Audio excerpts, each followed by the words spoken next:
Godzilla?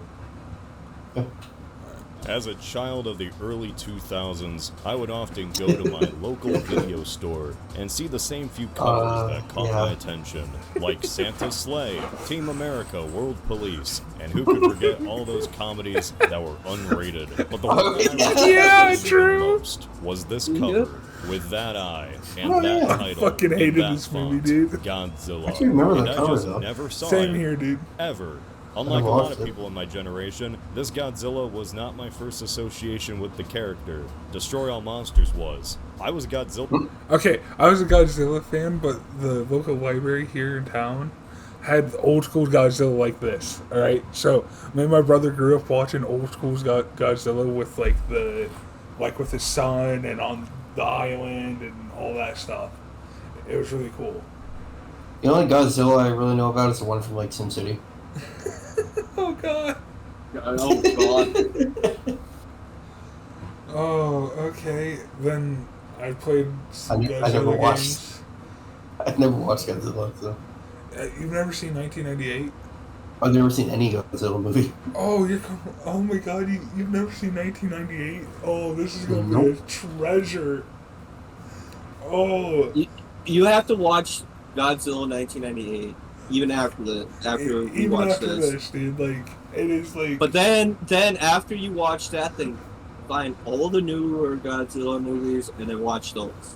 And go back and watch some of the old school stuff. And then no. Like I've seen the clips from like the original one, the one with the really terrible dub. After you're done watching all of the new ones, you go back to 1998, and then you go back to and watch all of the old school ones. Bro, Trust me. So you have no clue what's about ready to happen, right? I know what Godzilla is, but No, I don't know anything about the movies. Okay, go. Just go, Jay. Fan because of everything else.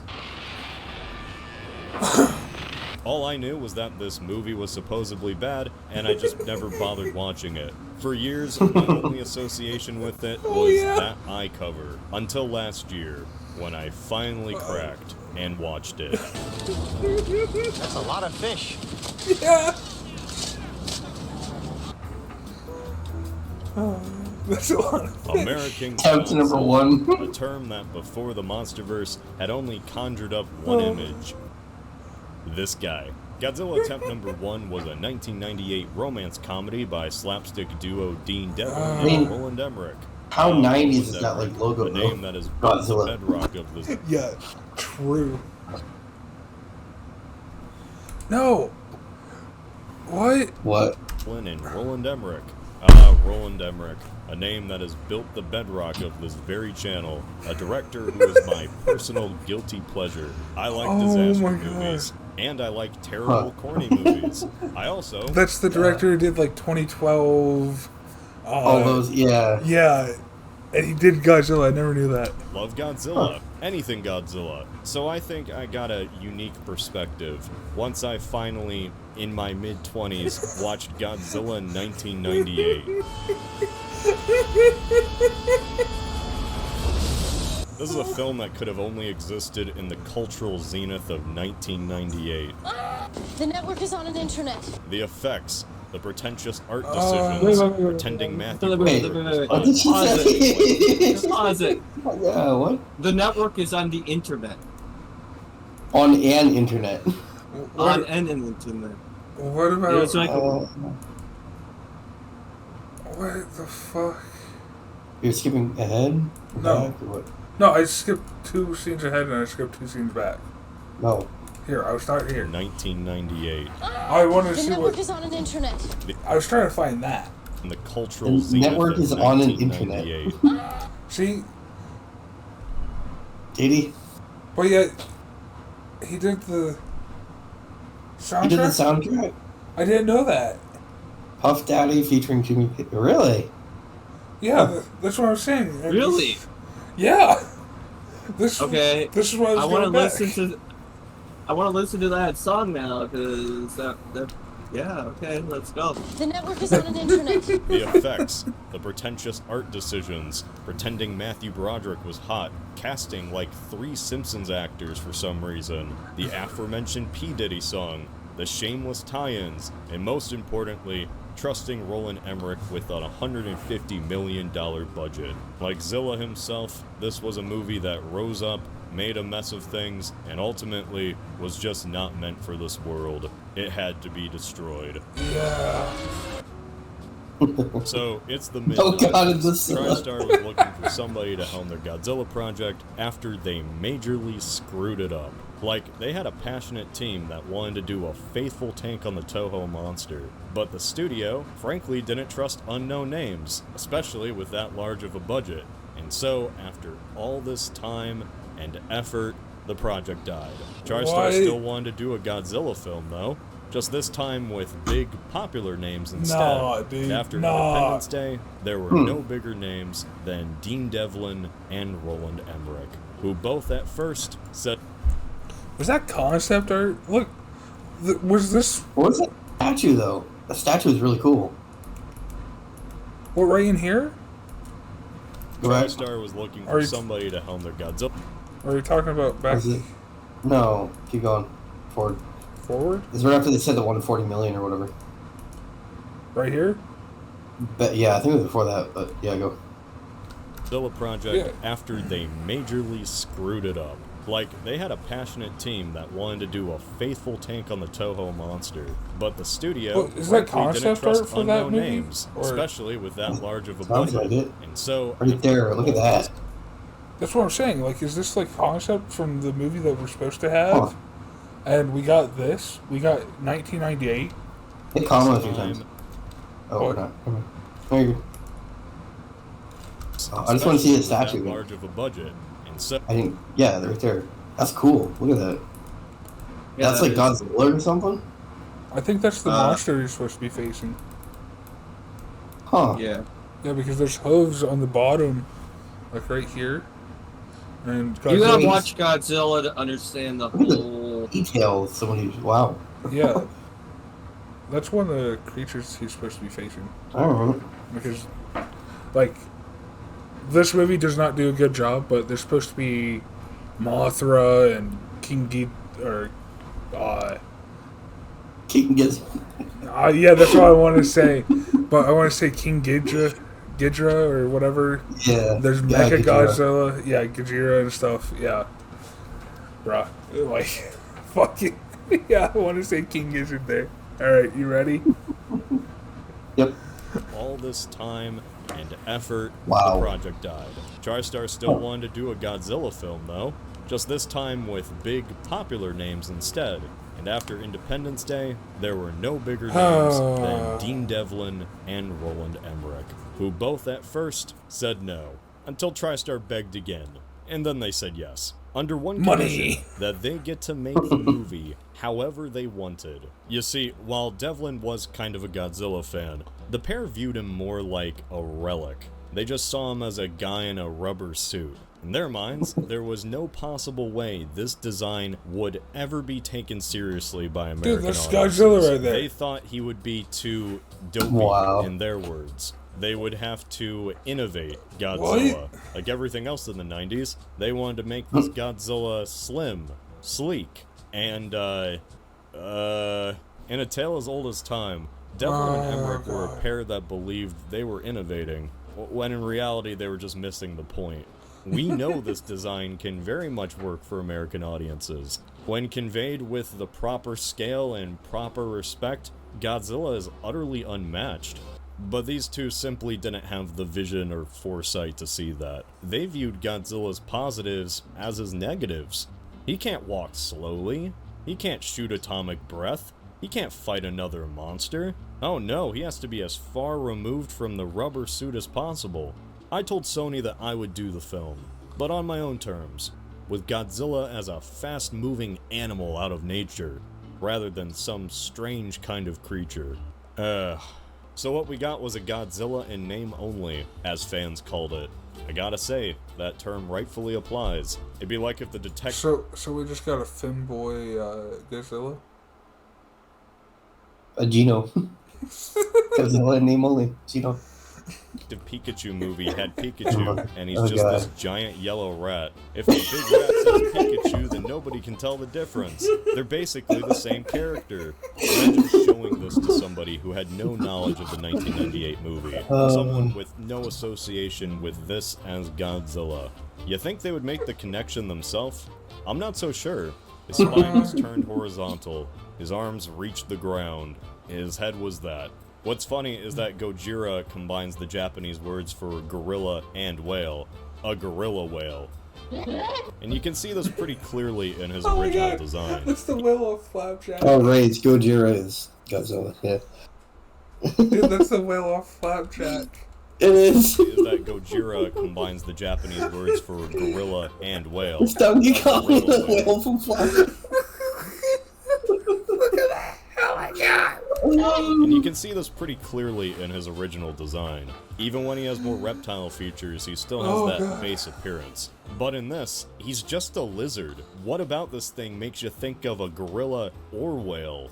His name doesn't even make sense. It's Gojira, you moron! Godzilla 1998 is not trying to be a Godzilla movie. It is trying to be more than anything, Jurassic Park. Oh, you think you're so cool with your T-Rex, huh? Well, our guy is bigger and better. Okay, Godzilla pause is it there just for a big minute. T-Rex. Okay, spoilers for anybody that hasn't watched any of the new Jurassic World movies.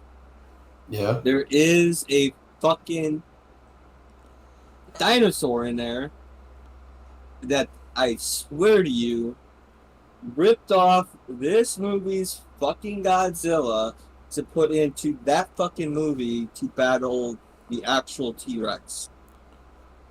It's still. And I shit you not, if you watch the movie, you understand what the fuck I'm talking about. Okay. I've seen like clips of the new Jurassic Parks. I've never watched them. Oh, I know it's that Chris Pratt, isn't it? Yeah, and I know there's Velociraptors that he trained or something, Yeah. and Yeah. there's ATVs. Yep. Okay, that's what I've seen. Oh, I know. It's Indiana Jones Park. Indiana Jones Park. Okay. Nice. All right, you guys ready? Mm-hmm. That gets lost in New York. He chases after vehicles like one, and they even make a damn Barney joke. They made him so un-Godzilla-like, he doesn't even do a real atomic breath. He just shoots flames like a dragon. And they added a panther roar while he does it too. Probably the biggest piece of evidence that this was going to be Jurassic Park, though, is the whole second part of the film. Ground floor. Oh my god. That's good. Remember those raptors? Well, what if we had hundreds of them now? Thousands of raptors. Sorry, my mistake. They're baby Godzillas. Godzilla laid all of these eggs in Madison Square Garden. But Yep. you see, Godzilla was just born pregnant. Say what? All Godzillas are born pregnant. They can reproduce asexually, because nature finds a way. The dinos and that were all the same sex, but reproduced anyway. So, I guess this Godzilla creature is just born pregnant then. Because that happens, right? I don't think that's a lizard thing. Maybe mushrooms do that? Maybe the flood?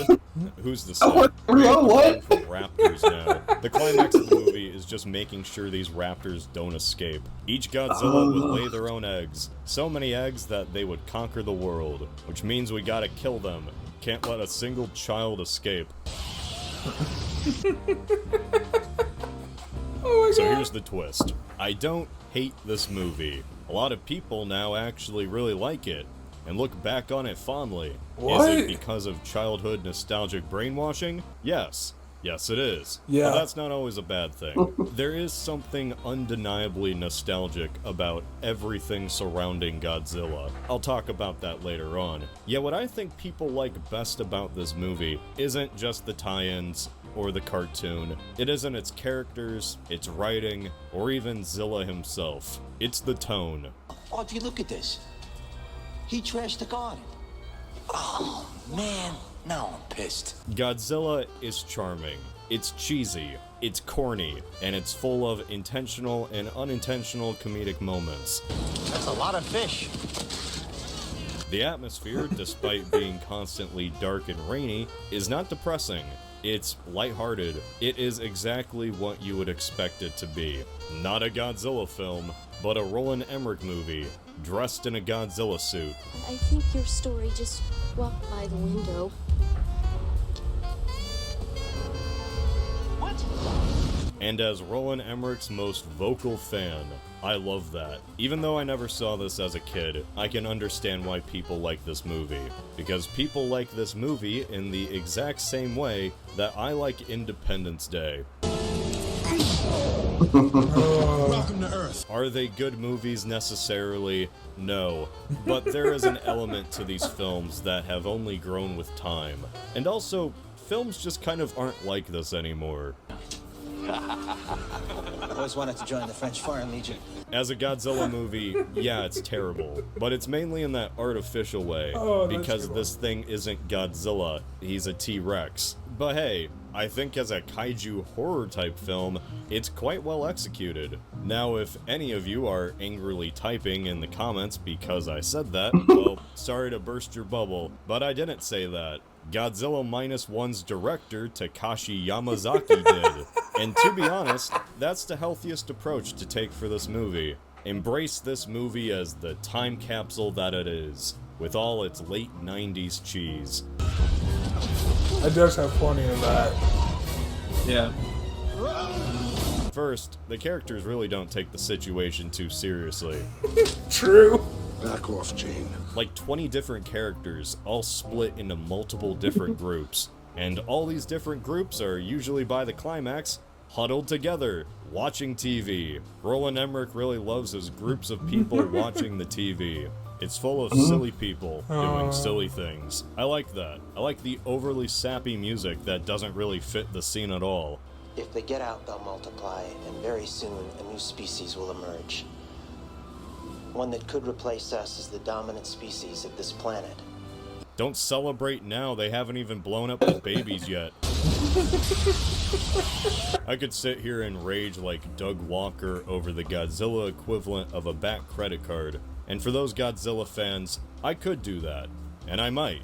I probably will. That's all in good fun though.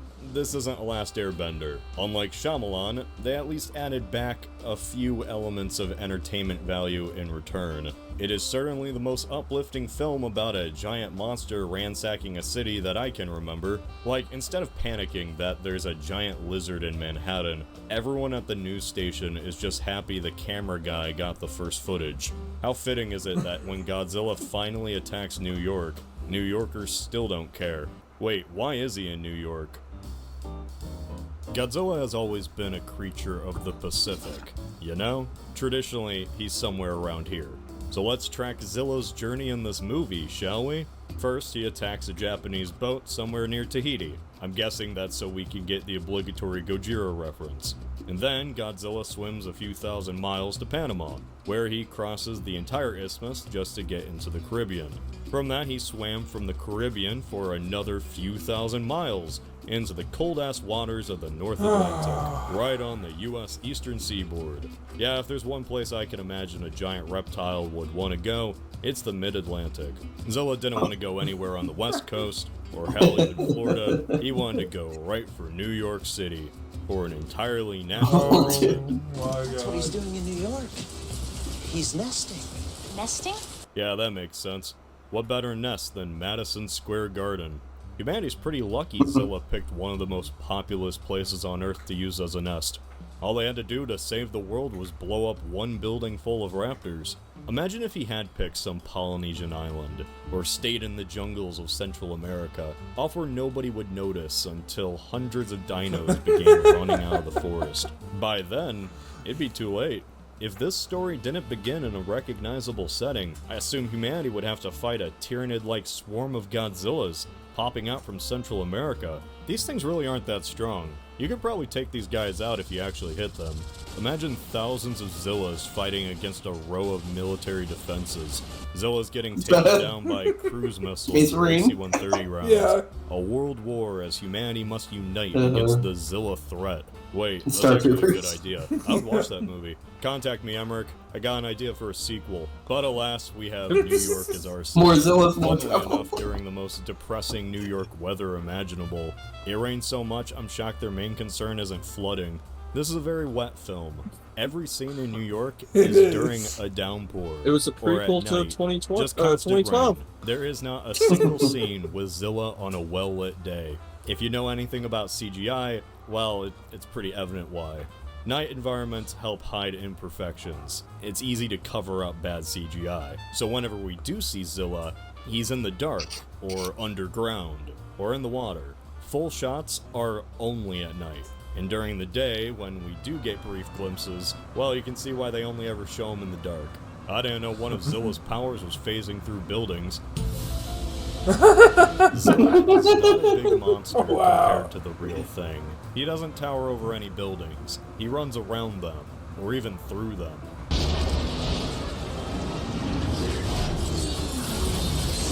Weaving in and out of an urban maze. You know, the very Godzilla characteristic of running from the military. And when he's not running, he really isn't doing much. He seems pretty calm, if anything. And when he's calm, the damn military open fire. Look, I get it. They're protecting the city. But did they have to be so bad at it?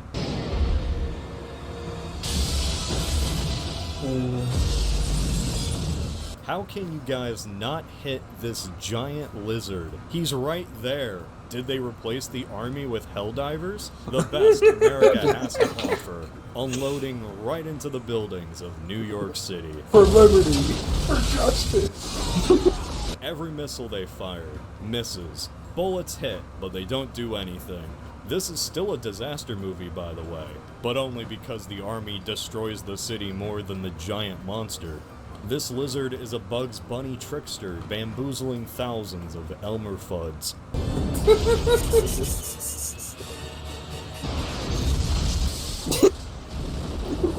Normally Godzilla has a bit of human personality that glimpses through, but Zilla really doesn't. He's like an animal that escaped from the zoo. He just wandered into New York City and got lost. He does so little damage on screen, you can't really root against him. His biggest issue is that he's just too big, like Clifford. Would the army too have gunned Clifford the big red dog down in the street? Is that how the live-action movie ends? Just like Clifford in that movie I didn't watch, he is killed by the army with a barrage of missiles. Dying, confused and scared, among the cheers of millions of New Yorkers.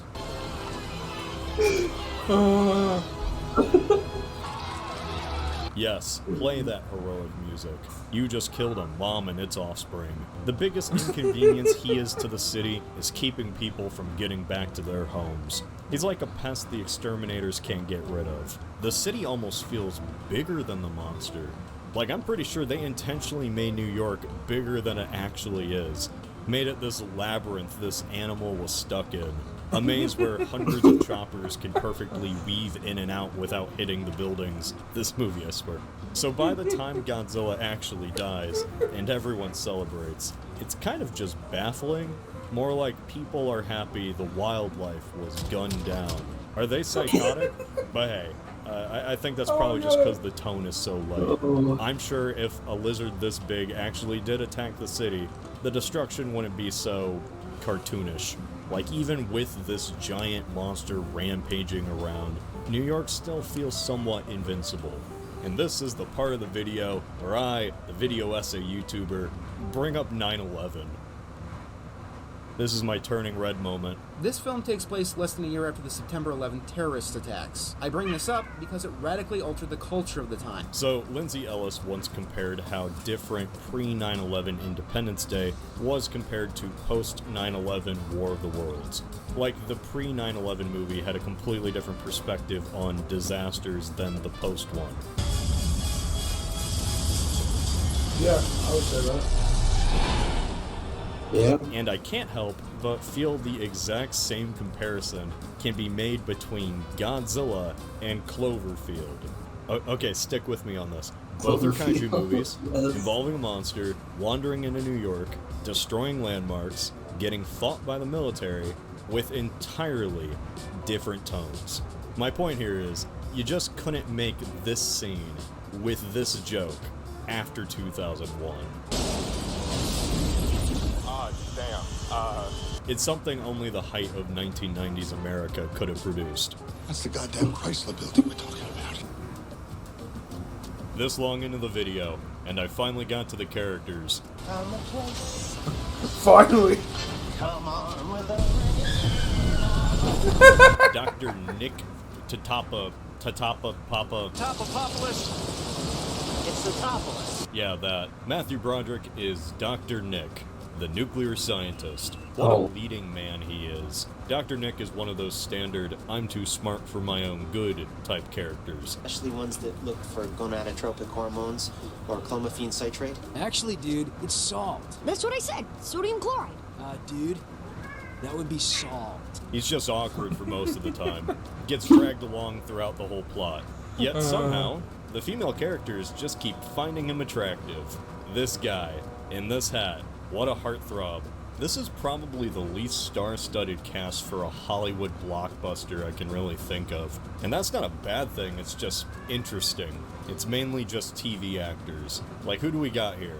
Ferris Bueller, love interest whose biggest role was this movie, Sam Witwicky's dad, Modern Warfare guy, and 3 whole voice actors from The Simpsons. Okay. Audrey is Dr. Nick's ex-girlfriend. She's a reporter who wants to make Godzilla her big break story. She is just an overall terrible person. I hate her. So their backstory is that they were in a relationship 8 years ago, and she just ghosted him. Yeah. Without a phone call, a letter, nothing. All this time, yeah. I guess I am still a little mad. Then she sees Dr. Nick on the news and wants to see him again. When they reconnect, she has the audacity to do this. That was 8 years ago. Some people change. Most people don't. Well, I'm sorry you feel that way. Oh, fuck you, fuck you. Like, obviously, Nick isn't going to just forgive her for that. Nick But will he just remember feels that. bad for being slightly mean. So he invites her back to his lab tent. And what's so sad is that this guy still has pictures of her in his temporary lab that he just set up. Like, my man, she ghosted you a decade ago. Move on. So she finally gets back in contact with him, all because he has connections to the story. And after this little reunion, after she sees she kind of broke his heart, what does she do? She steals his top secret VHS, ghosts him again, and broadcasts the tape on the local news. You gave them the tape? No, I didn't give them the tape. No, it's in my tent right now. Oh my god. This is information that the military knows only Dr. Nick should have, so they immediately suspect him and fire him. Pack your stuff, mister. You're officially off this project as of now. This woman came back into Dr. Nick's life, not just for her own career, but to ruin his. Look, I get it, it's pretty dumb to have a top secret tape just labeled top secret. Wasn't the smartest move, Dr. Nick, but you can't help but feel for the guy. Like, this is his love interest. This is the romance subplot we are supposed to root for, and she has no remorse for the things she does. You're leaving? Why? Is it because of me? Because of the story? Well, what did you think was gonna happen? She just goes, ah, shucks, sorry about that, and the movie drops it forever. She is either stupid or a sociopath. You never said it was off the record. That's the definition of women in today's Her society. camera guy is the far superior character. Hank Azaria is Victor Animal Pilati, your classic New York guy, a real class act. Yeah, Audrey's gonna spend the night with us. Cool. A threesome. Do these type of New Yorkers even exist anymore? This is where the Knicks, like, get showered and everything. Hank Azaria, like I said, isn't the only Simpsons cast yeah, he's Mo. Okay. We also have Harry Shearer, too, the top news anchor of New York, the Harvey Weinstein of the local news. Why don't we talk about it over dinner tonight? Your place. Mr. Kamen, you're married. Yes, and you're very beautiful. Have I ever told you that before? In an ironic twist of fate, he steals the tape that Audrey stole from Nick. So the lesson here, I guess, is everyone in the media just sucks. And nobody in the media sucks more than film reviewers, like Siskel and Ebert, who gave Independence Day a bad score. Trotting out an assortment of would-be colorful supporting characters. Blacks, Jews, gays, a drunk. Emmerich did not forget that, so we get the bumbling Mayor Ebert A drunk. and his lackey Siskel. Or at least this guy that looks like Siskel. Mayor Ebert is actually pretty funny. He's that politician stereotype that only cares about voter approval. He just gets more pissed that the military keeps fucking up. What's even funnier is that Ebert did not like this at all. What did you think about Mayor Ebert and his sidekick Gene? I thought that seemed petty. Yeah, I did too. It does seem petty, Roger. Come on, man. You don't have a sense of humor? I'd be honored. Every institution in this film is just incompetent. The only ones who seem to know anything that's going on is, the French. You got this coffee? I call this America. Yup, in the shadows is the French DGSE, the French version of the CIA. Godzilla is still a product of nuclear testing in the Pacific, but because this is an American film in the late 90s, he wasn't a product of American nuclear testing at all. You see, the real culprit behind all of this was the French, and now they want to cover it up. Classic America, not taking responsibility for a majority of the Wait, they tested how many times in the Pacific? They covered what up? When this movie came out, the last French nuclear test was 2 years before. Traditionally, it's always America is making Godzilla with their nuclear testing. But if you think about it, France would actually be more likely to make Godzilla than the USA. Is this movie more accurate? I like the French feds. Got a problem talking? Well, no, sir, I'm fine. Keep it moving. Oh, thank you very much. Elvis Presley movies. In the end, the characters not only save the world, but also cover up France's crimes against nature. This is the part of the video for the people that actually, you know, grew up with this movie. I didn't. I'm not one of you. But I can see why many look back on this fondly. A time when every movie had to be backed by endless toys. For the big payback. Have its own original album full of songs that didn't appear in the film once. Who could forget the best time? An animated series. Yeah, while the movie sucked, apparently the animated series was pretty alright. Yeah, the animated series was it has pretty the same badass. characters and everything, but they're just better. Yeah, Nick is entirely changed. He's not a wimp anymore. Oh, seen it He's once more or of a twice. badass edge. If we I was, burn like, the rest really of young. these plants, we may at least slow down El Generale's weapons program. I wonder who voices him. Oh. Oh no.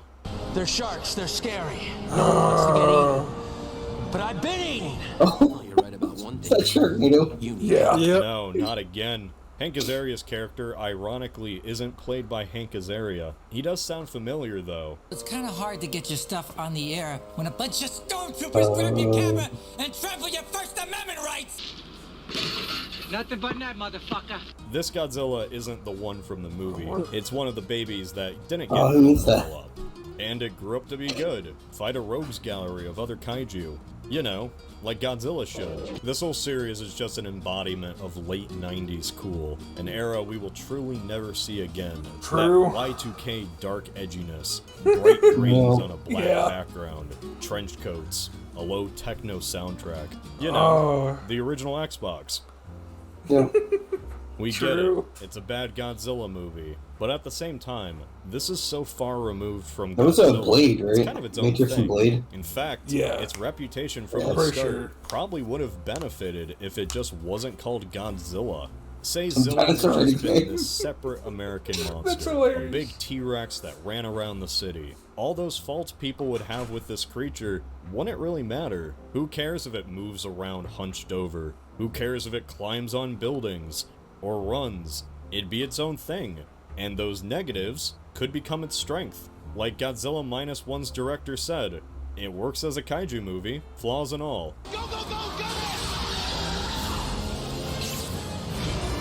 So in Godzilla Final Wars, Zilla appears as just this entirely separate monster. The movie explains that the events in 1998 actually did happen. It's just that New Yorkers misidentified this creature as the real Godzilla, which of course he isn't. Oh. I've seen a few movies like that where, yeah, if they just didn't associate it with what they were trying to, it would be not bad. The part of the film everyone forgets is this brief moment when all the Toho monsters are attacking cities across the globe. Zilla is just one of the many Toho monsters making a ruckus. That made me think, Zilla does not work as Godzilla, but he could work as a Godzilla antagonist, a bizarro Godzilla, because he's kind of the exact opposite of what the King of the Monsters is. Godzilla's like this big, bear-like wrestler, a wall that stands up against anything. Meanwhile, Zilla is like this small iguana dinosaur that sneaks around. Sure, it's weak, but it also lays hundreds of eggs. They can make an army of decently large kaijus. Imagine if Godzilla had to face a Zilla swarm. That'd be awesome. I truly believe Zilla should take its rightful place as Godzilla's Wario. Or at least Godzilla's Doodle Bob. I don't know, Toho bought the IP, so might as well do something with it. Oh. I didn't mean that. What? What? Oh. Okay, we gotta watch more from this guy. We got to. That is hilarious. I told you like him. You were like, oh What? no, it's the Empire State. I said the Chrysler Building was in Godzilla. Wow. Was that something about like orc embryo or something back when you go to the eggs and the mushrooms? I don't know. I'm really curious about that. Bro, I don't even know where that is. Kind of way back. Yeah. Talking about the eggs.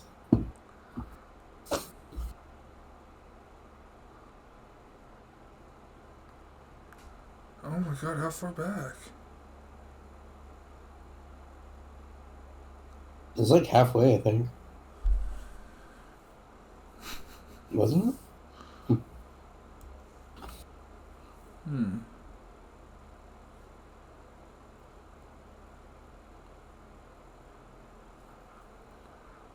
Yeah. No, I never saw this Nope. as a kid. I don't know, man.